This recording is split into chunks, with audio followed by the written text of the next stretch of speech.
Hello, my name's Teresa. I'm here talking about employment for people with disabilities from an employer's perspective and basing that on a little over 30 years experience working with people with disability and helping them access where they want to be. Wow, I don't quite have that. My name's Ben. I've worked in the disability employment space for about 5-6 years, and after that the NDIS space, which was heavily focused on employment, for 2 or 3 years.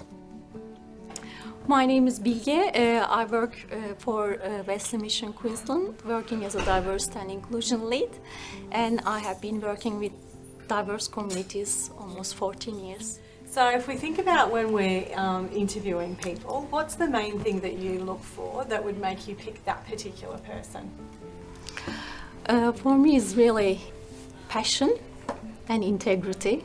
What about you? Yeah, look, I really look for someone that's genuine, and what I mean by genuine is someone that's researched the role. I've generally picked the person who I've connected with in some way, so look at personality as well. They don't have to say every single right thing during the interview. That's because that doesn't happen in real life, so I want somebody who is honest and who can show me that they're really keen and that they're quite keen to learn and will be with us for a while. Yeah, I agree, and it doesn't need to be perfect. And as long as they've gotten the basics right, so they've arrived on time, that they're wearing the appropriate clothing, and that they're actually listening and engaging in the conversation, certainly wouldn't count anyone out. So it is important for students to look at organizations' website. Is there any diversity and inclusion policy available on their website? And checking that, it's really important. Yep. And I think most organisations who do focus on that inclusion will have that information publicly available on their website so that people can see. So when you've been in a situation where someone has chosen to share some really personal information with you about their disability or some needs that they might have, some changes, how did that go? Yes, it happened. One of my colleagues, before the interview, actually, he mentioned that he has a disability. He sent me an email. He said he has cerebral palsy and he can't drive. And that was the time, actually, I would like to invite him for an interview. And that's why it is really important to share your vulnerability and in an honest way. And we invited him for an interview and he got the job at the end. But definitely I knew he won't be able to drive, but we support him with the with the transportation cost and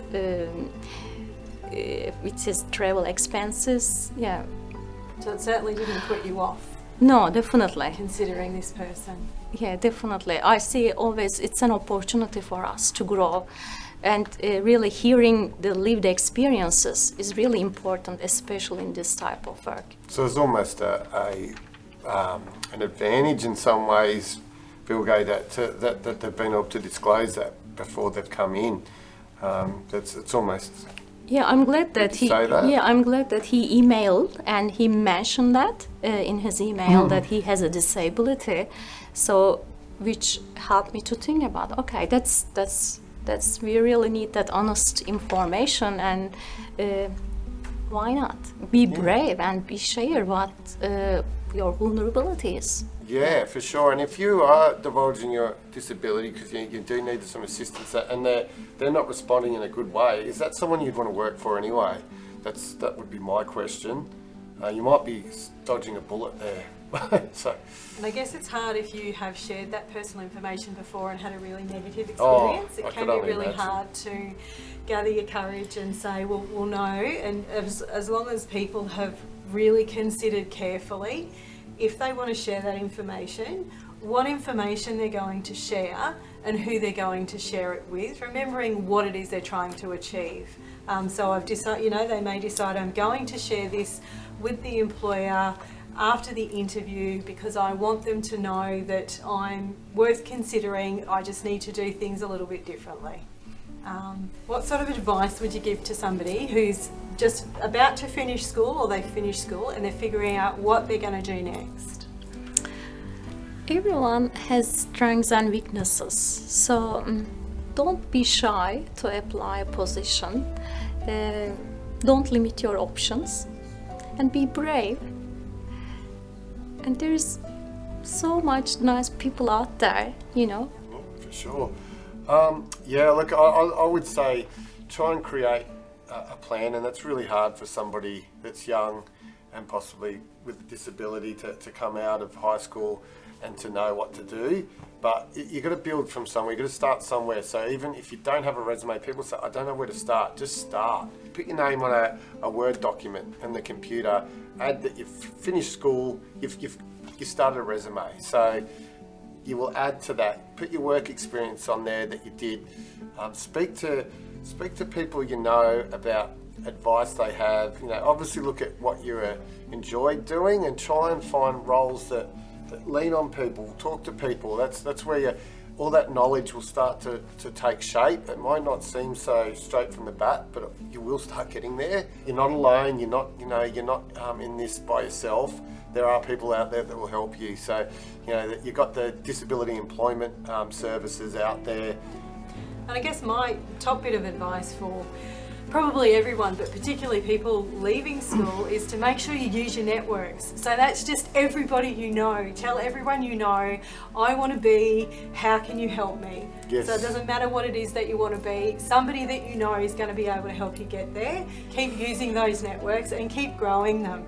So you'll always get to meet new people when you do different things. You never know the person. It could be the next person that says, hey, I've got an opportunity.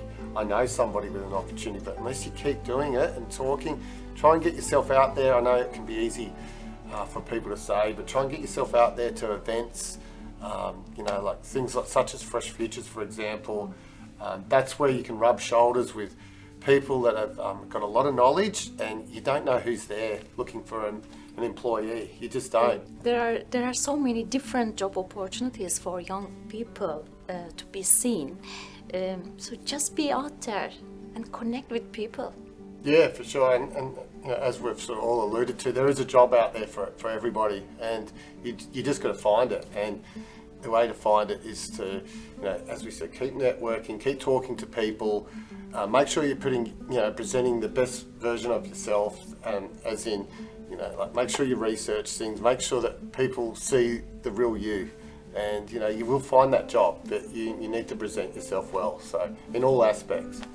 And consider different things. When I was in school, I wanted to be a vet, I wanted to work with animals. I've never done that, but I love what I'm doing. So just be open to other things and keep asking.